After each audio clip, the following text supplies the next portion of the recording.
If you've ever approved a notebook cover on your screen, then opened the carton and thought, why does this look different? You're not alone. Color mismatch is one of the fastest ways to trigger rework, delays, and brand inconsistency. Hi, I'm Leo Xia, founder of Lime Paper Products. I've spent 20 plus years in notebook manufacturing and export. And today, I'm giving you a practical buyer's guide to RGB versus CMYK and how to lock color before mass production. 1. RGB versus CMYK in 1 minute. Let's simplify it. RGB is screen color. It's made of light, red, green, blue. Your monitor is backlit, bright, white gamut, and designed to look vivid. CMYK is print color. It's made of ink, cyan, magenta, yellow, black. Printing builds color by layering ink on paper. It's consistent for press, but it has a smaller color range than RGB. Here's the core issue buyers need to remember. Some RGB colors cannot physically exist in CMYK, especially neon greens, electric blues, and bright oranges. When you convert them, they often look duller, darker, or just different. So if your design starts in RGB and gets converted at the last minute, you're basically rolling dice on your brand colors, where buyers get surprised most. In factory reality, color problems usually show up in a few predictable places. First, brand colors drift. Your signature blue becomes almost your blue. That almost is what kills brand consistency. Second, covers look muddy.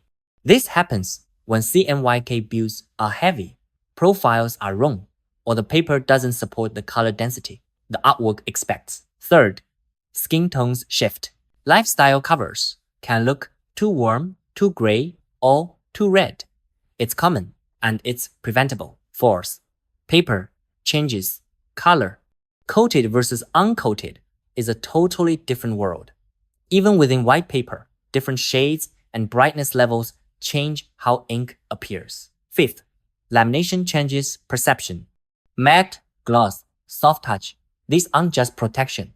They alter contrast, saturation, and how light hits the surface. In other words, finish is part of the color. If you remember nothing else, you are not printing colors. You are printing colors on a specific paper with a specific finish. The no regret buyer checklist. Now let's get practical.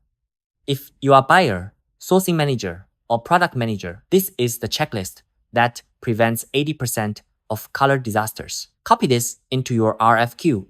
Confirm final output is CMYK, not RGB. Provide Pantone references for critical brand colors, logos, key elements, anything that cannot drift.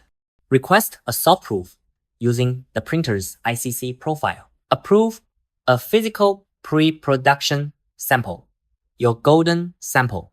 Lock down these variables before mass production. Paper type and shade, coated, uncoated, brightness, lamination, varnish type, matte, gloss, soft touch, acceptable color tolerance. For example, a delta E target. That last one, tolerance, is important. If you don't define what acceptable means, you'll end up in endless back and forth, where everyone is right and nobody is happy. 4.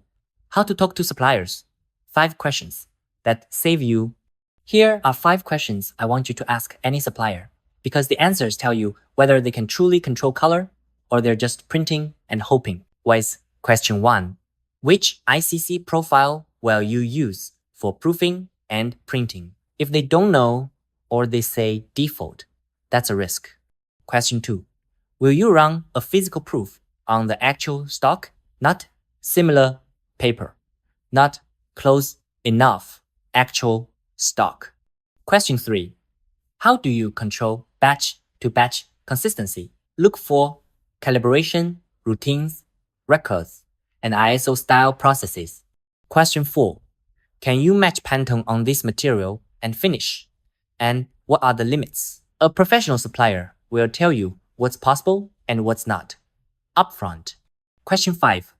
What is your change control process if files adjust after proof? Because one small design change can reset the color outcome.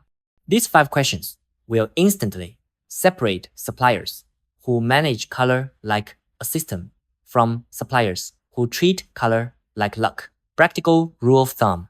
Here's my simple rule. If your notebook cover is color critical, start in CMYK early, proof on the real material, and treat lamination as part of the color, not an afterthought. That one approach saves money, protects timelines, and prevents those painful. The sample was perfect, but mass production is different situations. If you're planning a notebook, planner, or journal run, and you want 0 surprises on color, here's what to do. Send me one cover PDF plus these 3 details. Paper type, coated, uncoated, finish, matte, gloss, soft touch, your key brand, Pantone colors. And my team will reply with a print-ready color checklist and the exact proofing steps to lock your result before production. WhatsApp plus 8611375075634. Website https://www.linepaper-istyle.com. LinkedIn https://www.linkedin.com/company/lionpaper/ I'm Liu Xia from Lion Paper. Products you design, we deliver.